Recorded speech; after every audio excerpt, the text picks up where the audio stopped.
नमस्कार विद्यार्थी मित्रांनो, जलदिंडी या पाठात पुन्हा एकदा तुमचे स्वागत। आज आपण बालभारती पाठ्यपुस्तकातील धडा क्रमांक 18वा अभ्यासत आहोत। या धड्याचा हा सेशन क्रमांक 4 आहे। या पाठाच्या भागामध्ये आपण पाठाच्या उर्वरित परिच्छेदाचा अभ्यास करणार आहोत आणि त्यानंतर पाठाखालील स्वाध्याय अभ्यासणार आहोत। चला तर सुरुवातीला आपण पाठाचा उर्वरित परिच्छेद अभ्यासून घेऊया।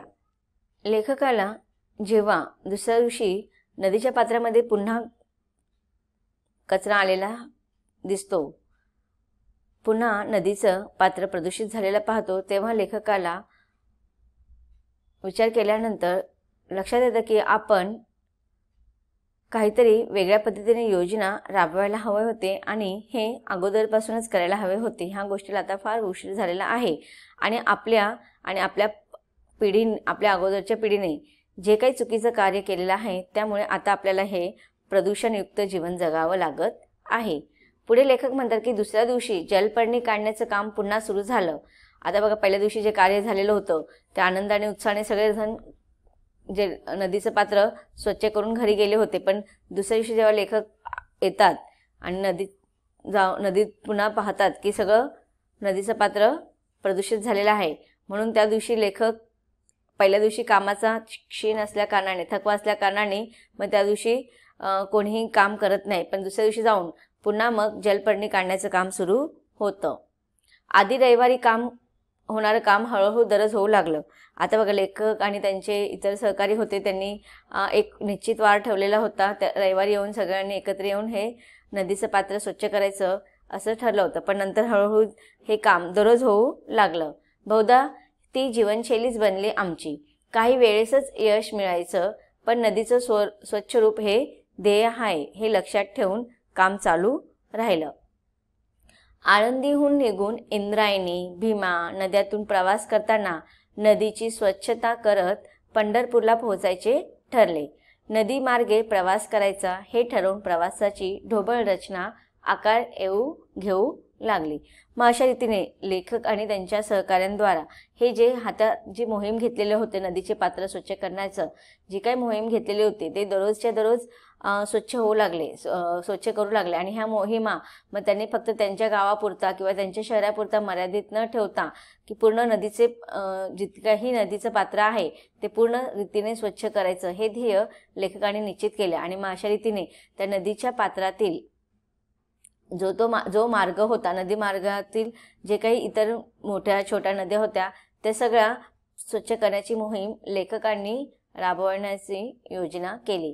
मग हळूहळू आळंदीहून निघणारी जी इंद्रायणी आणि भीमा नदी होती त्या नदीतून प्रवास करत नदी स्वच्छता करत करत मग पंढरपूरला पोहोचायचं असं ठरवण्यात आलं। आता पण आपण बघा, विठ्ठलाची वारी काढतो की नाही, मग आपण ज्या ठिकाणी राहतो त्या ठिकाणावरनं आळंदीला जातो किंवा पंढरपूरला जातो। मग अशा रीतीने लेखकांनी ह्या वर्षी त्यावेळेस त्यांनी जे हे कार्य सुरू केलं ते मग आळंदीहून निघून मग इंद्रायणी आणि भीमा नदीच्या पात्रातून प्रवास करत करत ते पंढरपूरच्या नदीच्या पात्रापर्यंत हा प्रवास करत जायचा। आणि मग ह्या प्रवासामध्ये नदीचे सगळे पात्र स्वच्छ करत करत पंढरपूरला जाण्याची योजना लेखकांनी केली। नदी मार्गे प्रवास करायचा हे ठरवून मग प्रवासाची ढोबळ रचना आकार घेऊ लागले। मग अशा रीतीने जी काही योजना त्यांनी आखलेली होती, मग थोडी थोडी हे कार्य प्रत्यक्ष रूपामध्ये राबवण्यात येऊ लागले। मग ते प्रत्यक्ष राबवताना अनेक अडचणी, अनेक समस्या लेखकांना येत होते, पण जी काही त्यांनी कल्पना केलेली होती ती सुरुवात त्यांनी केलेली होती। नंतरचे काही महिने साधन सामग्री जमा करण्यात गेले। मुक्कामाच्या संभाव्य गावांच्या भेटी झाल्या। मग आता अशा रीतीने ही ठरवलेली योजना अंमलात आणण्यासाठी मग ह्या योजनेअंतर्गत ह्या कामासाठी, ह्या कार्यासाठी कोणती सामग्री लागणार आहे ह्या सगळ्या साधन सामग्री एकत्र करण्यात आल्या। आणि मग जिथे जिथे आपण हे पात्र स्वच्छ करत, नदीचं पात्र स्वच्छ करत जे आजूबाजूला जी छोटी मोठी गावं लागणार होत्या, मग ह्या गावांमध्ये काही काळासाठी आपल्याला मुक्काम करावा लागणार।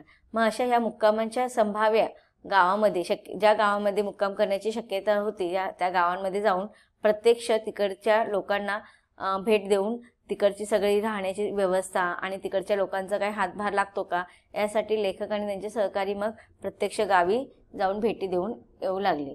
मित्रांशी बोलणं झालं, संस्थांना सांगून त्यांना सहकार्यासाठी विनवलं. मदतीचा हात अनेक ठिकाणावरून पुढे आला. मग अशा रीतीने लेखकांनी मित्रांची ह्या विषयावरती चर्चा केली.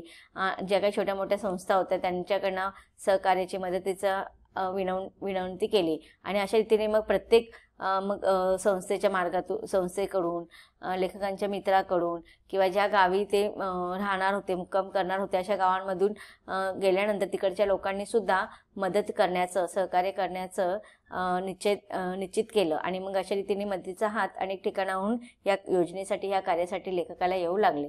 नदीतून पंढरपूर प्रवाशांचं एक कुटुंब तयार होऊ लागलं. जवळजवळ सगळी तयारी झाली, पण मोहिमेचं नाव ठरलं नव्हतं. मग अशा रीतीने लेखकाने ही मोहीम सुरुवात केली आणि हा जो प्रवास होता तो नदीतून पंढरपूरमध्ये करायचा, पंढरपूरपर्यंत जायचं होतं. मग अशा रीतीने ह्या योजनेमध्ये, ह्या कार्यामध्ये जे कोणी सगळे एकत्र येऊन काम करणार होतं, ह्या सगळ्या लोकांचं एक हा प्रवास करत ही नदीचं पात्र स्वच्छ करणाऱ्या ह्या प्रवाशांचं एक छानसं कुटुंब तयार झालं आणि अशा रीतीने मग ही सगळी तयारी झाली. मोहीम पण ठरवण्यात आली, कोणत्या तारखेला सुरुवात करायची वगैरे हे सगळं निश्चित झालं. पण या मोहिमेला नाव काय द्यायचं हे निश्चित होत नव्हतं. लेखक म्हणतात की पंढरपूरला सगळे लोक चालत जातात, पालखी सोहळा होतो, बरोबर दिंड्या चालू लागतात, आपली ही दिंडी. मग आता बघा, लेखक सांगतायत की आपण पंढरपूरला का जातो? ईश्वराच्या भेटीसाठी जातो की नाही. आणि मग त्याच्यामध्ये ज्या पद्धतीने आपल्या मनामध्ये भक्तिभावना असते, ईश्वराला भेटून ईश्वराबद्दल जी काही तल्लीन होण्याची, ईश्वराची जी काही दर्शनाची आस असते, ते ह्या दिंडीतून आपल्याला व्यक्त होते. आणि ह्या दिंडीमध्ये बघा पालखी असतो आणि ह्या पालखीमध्ये त्या ईश्वराच्या पादुका वगैरे असतात आणि मग अशा रीतीने ही दिंडी चाललेली असते. त्याच्यामध्ये भजन, कीर्तन असं गात लोक समूहाने जात असतात, देवाचं नामस्मरण करत जात असतात. मग त्याचप्रमाणे लेखक म्हणतात की हे समाजकार्याचं जे काही कार्य घेतलेलं होतं ते सुद्धा ईश्वराच्या भक्तीप्रमाणेच होतं. याच्यामध्ये लेखकाची जी भावना होती, स्वच्छता मोहीम करण्याचं जे ध्येय होतं, त्याच्यातून त्यांना समाजकार्याचं प्रबोधन सुरू होत होतं. आणि त्यामुळे लेखक विचार करतात की पंढरपूरला ज्याप्रमाणे लोक चालत जातात, पालखीचा सोहळा करतात, दिंड्या वगैरे चालू लागतात, मग ही आपली पण एक प्रकारची दिंडीच आहे, स्वच्छता मोहिमेची ही दिंडीच आहे. नदीच्या प्रवाहातून आपली दिंडी जाणार, मग नाव ठेवूया जलदिंडी. मग ज्या प्रकारे पंढरपूरला जाताना जे काही पायी ती पालखी नेली जाते, दिंडी सुरू होते, तशीच ही सुद्धा आपली दिंडीच आहे. आणि ही पाण्याच्या मार्गातून जाणार आहे, नदीच्या मार्गातून जाणार आहे आणि नदीच्या पाण्यालाच आपण जल म्हणतो. म्हणून मग लेखक विचार करतात की आपण ह्या नदीच्या प्रवाहातून ही जी काही दिंडी चालू करणार आहोत त्याला आपण जलदिंडी हेच नाव सार्थक होईल. मी सर्वांना एकत्र बोलवून सांगितलं, सकारात्मक स्वास्थ्य, पर्यावरण आणि अध्यात्म यांची सांगड घालणारी दिंडी म्हणजे जलदिंडी. तर बघा, इथे लेखकांनी जलदिंडीचा अर्थ आपल्याला सांगितलेला आहे की ह्या नदीचं पात्र जे आता अस्वच्छ झालेले आहे, प्रदूषणयुक्त झालेले आहे, ती जर स्वच्छ केली तर त्यामुळे काय होणार आहे, आपल्या सगळ्या विश्वाचं काय होणार आहे, स्वास्थ्य चांगलं राहणार आहे, प्रदूषण विरहित हे स्वास्थ्य होणार आहे. मग अशा रीतीने सकारात्मक स्वास्थ्य म्हणजे आरोग्य चांगलं राहील, पर्यावरण सुद्धा उत्तम राहील आणि अध्यात्म ह्या तिघांची पण सांगड घालणारी ही दिंडी म्हणजे जलदिंडी. जलदिंडी सर्वांची दिंडी. इसवी सन 2002ला सुरू झालेली ही जलदिंडी सलग 16 वर्ष चालू राहिली. मग लेखकाने ही जी दिंडी सुरू केली होती ती इसवी सन 2002 साली जलदिंडी सुरू केली आणि ती पूर्ण देशामध्ये, विश्वामध्ये आस्थागायत ती पूर्ण रीतीने, चांगल्या रीतीने 16 वर्षापर्यंत ती जलदिंडी कार्य करत राहिले. की म्हणजे 16 वर्षापर्यंत जसे दरवर्षी आपण ईश्वराच्या भेटीला जातो, पंढरपूरला जातो, आळंदीला जातो, त्याचप्रमाणे दरवर्षी हे कार्य नदीच्या प्रवाहातून पात्र स्वच्छ करत जाण्याचं हे कार्य जवळजवळ ही जलदिंडीचं कार्य सलग म्हणजेच न थांबता 16 वर्ष चालू राहिलेली आहे. असं हे लेखकाने या पाठाच्या माध्यमातून आपल्याला जलदिंडीचा अर्थ सार्थक असल्याचं सांगून दिलेलं आहे. म्हणजे हे जे काही शीर्षक दिलेलं आहे पाठाला ते सुद्धा सार्थक असं पाठाला साजेशा अशा कार्यानुसार, लेखकाच्या साजेशा अशा कार्यानुसार योग्य आहे. आता या पाठाखालील स्वाध्याय आपण अभ्यासून घेऊया. तर विद्यार्थी मित्रांनो, आता आपण पाठाखालील स्वाध्याय अभ्यासूया. प्रश्न क्रमांक 1, खालील परिणाम कोणत्या घटना व कृतींचे आहेत ते सांगा. इथे परिणाम तुम्हाला दिलेले आहेत आणि घटना आणि कृतीमध्ये तुम्हाला उत्तर लिहायचं आहे. तर पहिला बघूया. लेखकाच्या मुलाचा चेहरा करारी दिसू लागला. तर याचा परिणाम काय झाला, घटना किंवा कृती काय झालेली आहे, लेखकाने मुलाला भित्रट म्हटले होते, त्याचा हा परिणाम झालेला आहे. नदीचं सौंदर्य आणि पाण्याचं पावित्र्य काळवंडलं होतं. कशाचा परिणाम होता हा, कोणत्या घटना किंवा कृतीचा? तर उत्तर आहे शहराच्या धगधगीनं आणि निष्काळजीपणामुळे हा परिणाम घडून आला होता. तर ह्या कृतीमुळे नदीचं सौंदर्य आणि पाण्याचं पावित्र्य काळवंडलेलं होतं. इतर लोक आपली घृणा विसरले. कृती किंवा घटना पाहूया. उत्तर आहे दिवसभर काम करून डोळ्यांसमोरची जलपर्णी आणि तरंगता कचरा सर्वांनी काढला. त्याचा परिणाम काय झाला होता की इतर लोक आपली घृणा विसरले. प्रश्न क्रमांक 2, खालील आकृती पूर्ण करा. पाण्यातील प्रदूषित घटक. उत्तर लिहायचे आहेत. प्लॅस्टिकच्या पिशव्या, वाढलेली जलपर्णी, काळे पडलेले खडक, दलदल झालेली काठावरली माती. प्रश्न क्रमांक 3 आहे की लेखकाच्या मते भूतकाळात केलेली चूक कशी सुधारायला हवी होती. या संबंधीचा घटनाक्रम ओक तक्ता तुम्हाला बनवायचा आहे. ओक तक्ता. त्याचं उत्तर तुम्हाला इथे दिलेलं आहे. आपण जाणून घेऊया उत्तर काय आहे.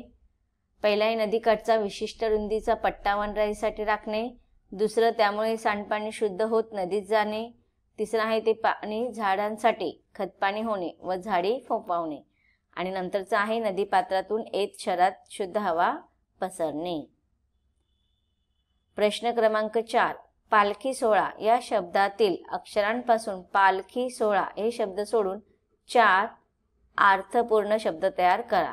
तर आता बघा इथे तुम्हाला दिलेला आहे पालखी सोहळा. हा एक जोड शब्द आहे. पालखी वेगळा आणि सोहळा वेगळा आहे. तर ह्या शब्दापासून तुम्हाला वेगवेगळे शब्द तयार करायचे. ह्या पालखी सोहळा ह्या एका शब्दापासून वेगवेगळे शब्द तयार करायचे. जसं की इथे तुम्हाला उदाहरण दिलेलं आहे की पालखी आणि सोहळा हे 2 शब्द सोडून. तर बघूया आपण इथे बघा तर पाल उत्तर येईल तुमचा. नंतर ल आणि शेवटी ळा, लळा. त्याच्यानंतर खिळा, सोळा.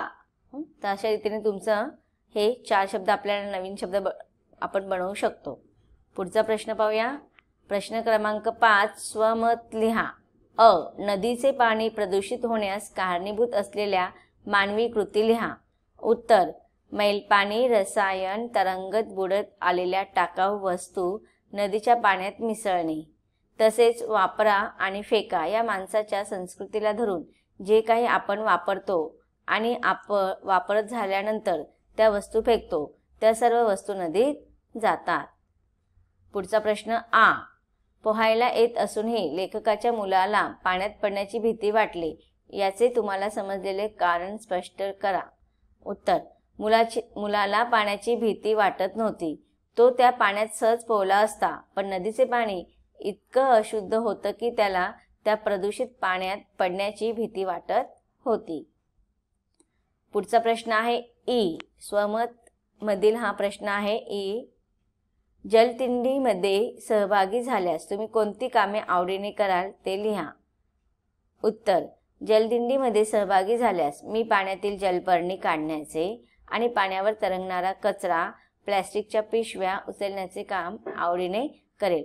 विद्यार्थी मित्रांनो, हे स्वमत आहे. याच्यामध्ये तुम्ही तुमच्या आवडीप्रमाणे तुम्हाला जे काम आवडेल ते तुम्ही याच्यामध्ये लिहू शकतात. त्याच्यानंतरचा पुढचा प्रश्न आहे प्रश्न क्रमांक 5 मधील स्वतःचे हात वापर की कचरा काढायला. लेखकाच्या आईच्या या उपदेशावर तुम्ही काय शिकाल? उदाहरण लिहा. उत्तर, स्वतःचे हात वापर की कचरा काढायला लेखकाच्या आईच्या या उपदेशातून आम्हाला असे समजते की कोणतेही काम करत असताना ते काम करण्यासाठी इतरांकडे न पाहता, इतरांचा विचार न करता ते काम स्वतःपासून सुरू केले पाहिजे.